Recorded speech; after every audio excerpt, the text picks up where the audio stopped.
Hello everyone, welcome to my last video of 2023. I almost didn't make this video, but I thought it would be a really great way to end the year and transition into the new year.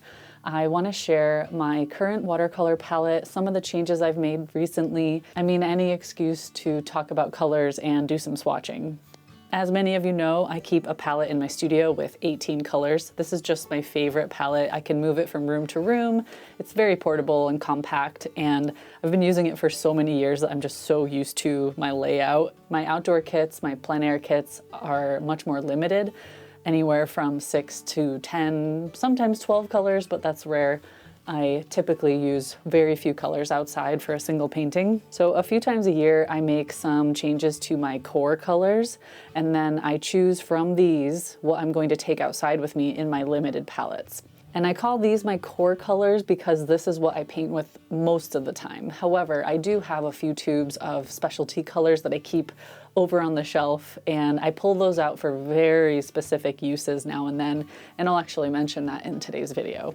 So I thought it would be good timing to talk about what I've been using over the last few months and what I'm going to be using going into the new year. I also go through this process with all of my gouache colors, so I'll probably make a video about that in the new year, but let's dive into the watercolors. I've been experimenting with this palette for quite a while. A lot of my recent videos, you've seen little peeks of some of these and others, maybe on Instagram.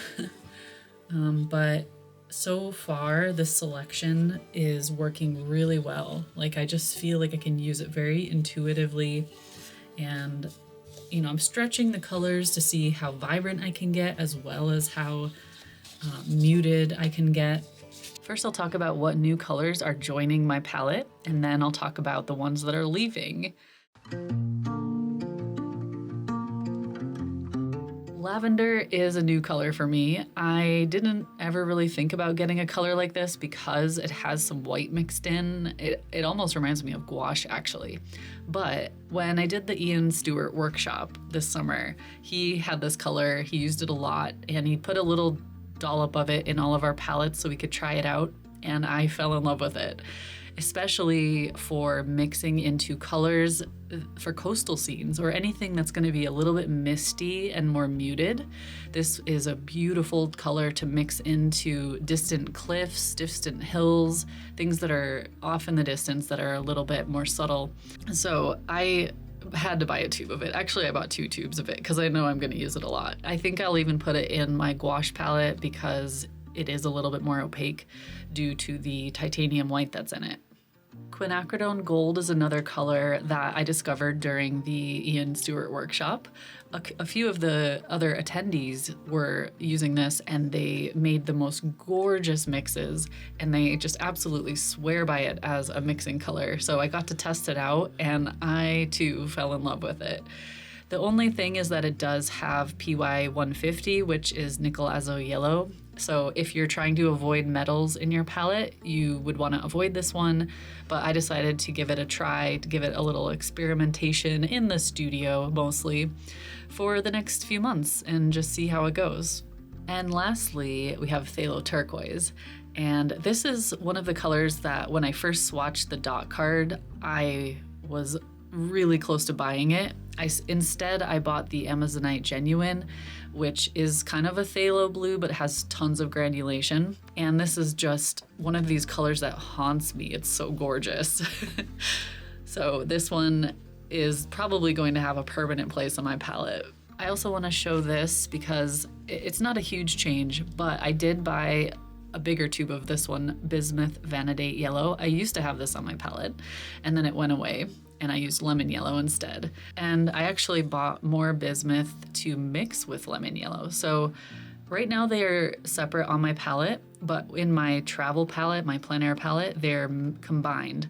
The reason for that is I find Bismuth Vanadate Yellow a little bit too opaque on its own, but I diluted it slightly with the lemon yellow, and it's kind of the perfect yellow for me. Now let's talk about some of the colors that are leaving my main palette as soon as they run out. This is Burgundy Yellow Ochre, which I find doesn't reactivate well, and it's kind of gummy. And I noticed that when I first got it, but I just love the color of it, the tone. I love the transparency of it, and it just mixes so well with so many things that I wanted to give it a try, but I don't like it after it dries. I really only want to use this fresh from the tube. So that'll stay in my studio for like bigger paintings. Phthalo Blue Red shade.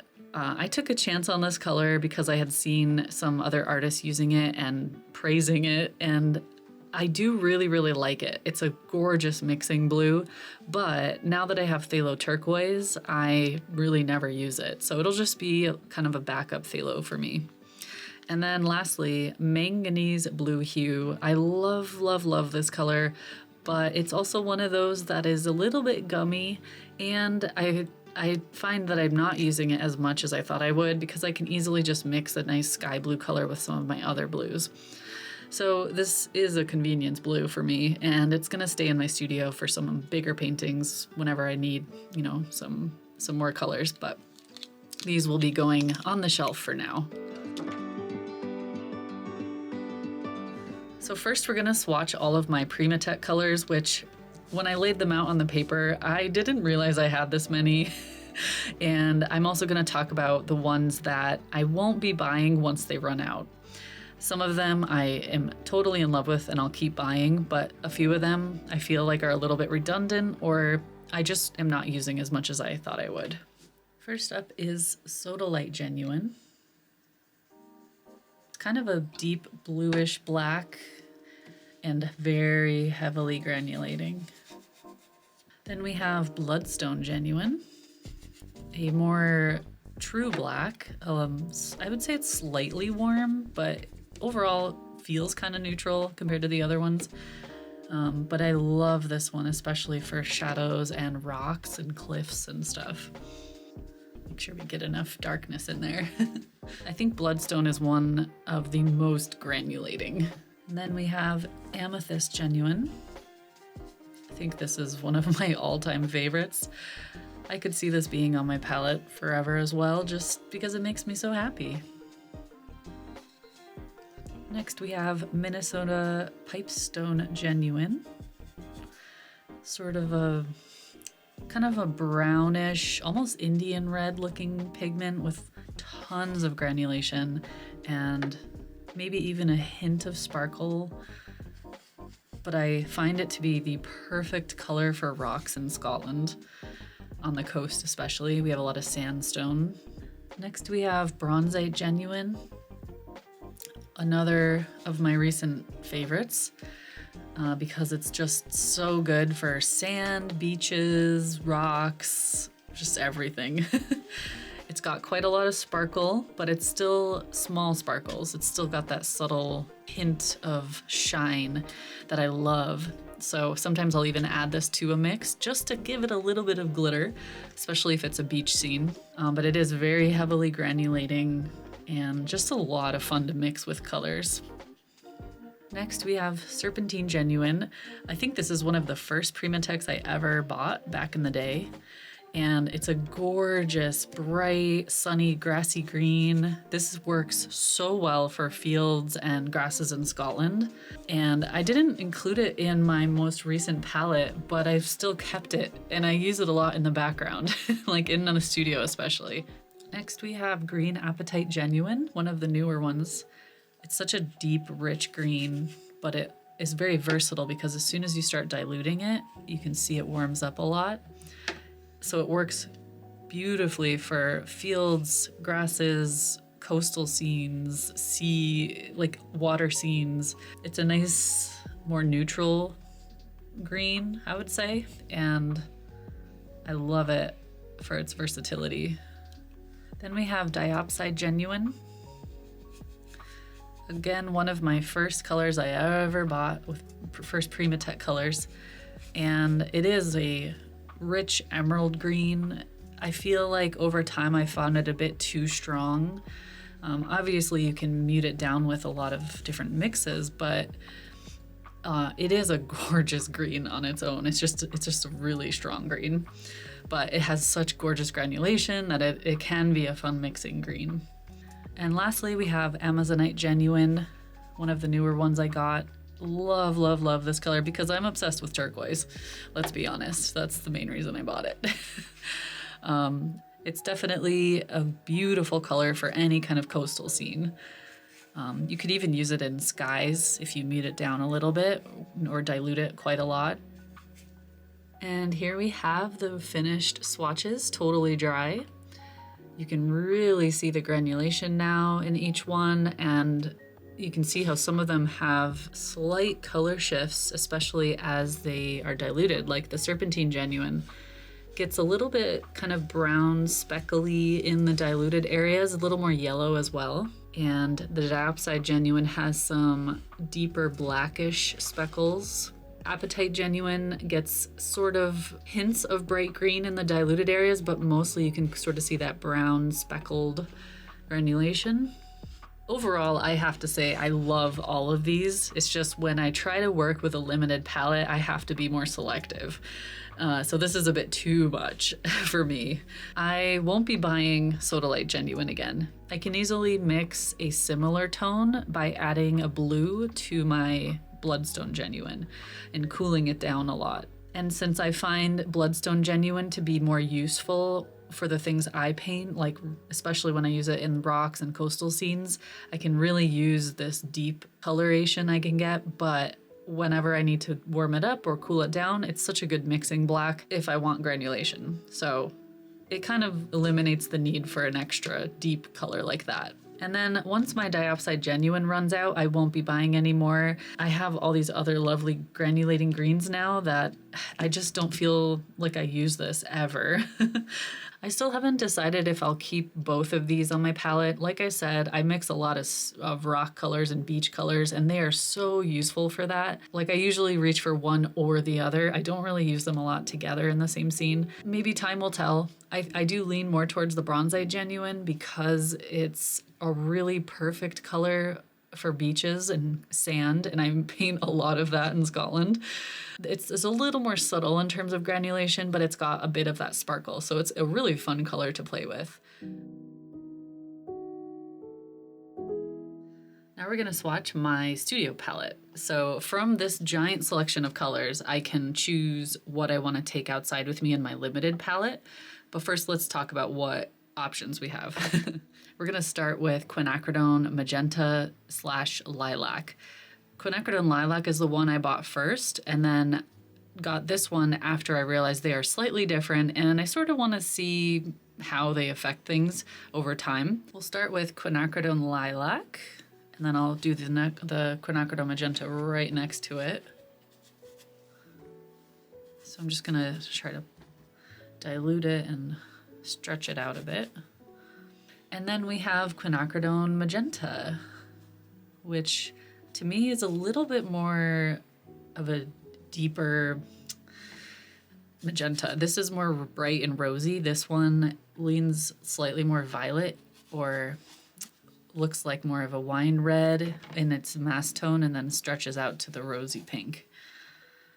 So we'll see, especially I think here and here, the main differences, especially after they dry. And then we have Deep Scarlet. I love this red because it's slightly more earthy. It's not quite as intense as some of the brighter, more popular like cadmium reds. And this one just, it looks very clean to me. It's still kind of warm, but I love it when I mix it with my coastal scenes. You can really easily mute down a lot of colors by adding this one. Next we have Quinacridone Burnt Orange, another of my longtime favorites, and a beautiful Scotland Highland color, I think, especially in the autumn. I love mixing this with my blues and getting nice deep greens and more muted tones, especially for rocks and coastal scenes. Because it's so transparent, it's a really, really great mixing color. Next we have New Gamboge, which is one of the newer ones for me, and I'm having a lot of fun with it, but I do find it's a bit challenging because it's more opaque. As soon as you water it down, it becomes this gorgeous sunny yellow, and I think that's what really draws me to it. But when you're outside painting, you just have to be careful not to overwhelm your mix. So just like a little tiny bit goes a long way with this one. Next we have quinacridone gold, which is my brand new color. Have barely used it except for when I was at the Ian Stewart workshop and a couple of people let me try it. And I was thinking it might be a contender for replacing both quinacridone burnt orange and new gamboge because it looks very similar in its mass tone, in its darker form. And then as soon as you dilute it, it gets very, very yellow. It almost has that same sort of bright sunshine yellow effect. So it could be an extremely versatile color, especially when you have a very limited palette. Okay, next we have brown iron oxide. Basically my replacement for burnt umber. I'll show you when you kind of dilute it and stretch it out a bit. It really is a lovely brown tone and mixes really great with almost everything. I use it a lot for muting down my colors. Then we have buff titanium, another one of my newer colors that I am going through quite a lot of this because I mix it with almost everything. It's the perfect addition to a lot of mixes, especially when you want to create more of a a muted kind of subtle version, like a pastel version of your color. So it works great for misty scenes or things that are off in the distance. You just want to tone them down a bit. Because it has titanium white in it, it's pretty powerful, it's pretty opaque. So you just need a tiny hint of it. It's mixing buff titanium with the environmentally friendly brown iron oxide, or if you have burnt umber. And then a tiny hint of one of your reds will create almost perfect sandy tones for a beach. So that's a quick tip, something I do constantly. I'm gonna swatch my two yellows now, side by side, just doing this so that you can see how opaque each one is. So this first one is Bismuth Vanadate Yellow. It's the more opaque one. Next we have Lemon Yellow, which is the more transparent of the two. And I actually questioned whether I wanted to keep this on my palette at all because it's pretty gummy and it doesn't reactivate as easily, but I love how transparent it is. And it is powerful enough where you don't actually need that much of it. But like I said, I've been combining the two of them and I find it to be the perfect sort of middle ground between reactivating really easily and mixing power. Now we have Undersea Green. This is one of my newer ones that is just so much fun. It's got a lot of personality. I just can't get enough of this color. And I mentioned earlier, you can always mix a red in or a blue in and really mute it down or tint it. This one works so well for foliage and water scenes like oceans or coastal scenes. Now we have Phthalo Turquoise, probably my new favorite color. I just can't get enough of it. Just like the Undersea Green, it's blowing my mind with how versatile it is and how much I use it in all of my scenes. And you only need a tiny bit of it to make a pretty powerful impact. I just think it mixes well with every single color on my palette. Because it's so transparent but powerful, it's a perfect mixing blue. You can dilute it so you get some nice sky tones or use it really dark and then mix a green or a brown into it for so many purposes. So it is truly my most versatile color outside of obviously yellow or maybe quinacridone magenta or something similar to that. And then we have ultramarine blue. It's such a good versatile blue as well. You can mix a little more earthy greens with it compared to the phthalo, but it's great for skies, for waters, everything. I'll swatch the lavender now, which is again that new color I got after the Ian Stewart workshop, which is one of my new favorites. Mixing this with, I actually have done some challenges for myself when I'm out painting. I'll mix this with every color I use in the whole painting, and it really helps me create that sort of misty coastal fog that you get, or like easily send hills back into the distance with a bit of this mixed in. When it comes to colors that I'm not sure if I want to add to my core colors, I usually pour them into a small pan and then I use some of the sticky tack and I just put put it somewhere on the palette out of the way, and that way I can grab it now and then and maybe compare it to some of the other colors on the palette and just get a feel for it over the months and see if I want to add it permanently. However, since I have 18 wells here, I pretty much have to be very selective. I have to get rid of one if I want to add a new one. This is a lot of colors to juggle, and I don't use every single color here in every single painting, but they all have very specific uses, and I do use all of these colors. I'll also swatch all of these colors in the order that they appear in my palette just to make it easier on myself. And I actually do have room to add one more color. This is a custom mix, so it's actually my Amazonite plus green apatite. So two of my PrimaTek colors that I don't keep permanently on the palette. And I probably won't be using that once it runs out, but it's fun for now. I could also technically combine the yellows because, as I said, usually the combination of those two is perfect. However, I wanted them separate just so I could get a feel for how much of each color I want to add or combine together to make the perfect mix. Eventually those will become one, and then I'll have another space that I can fill. I will probably do another video in early 2024 about what's on my plein air palette, what I'm typically using outside when I have a very limited amount of space.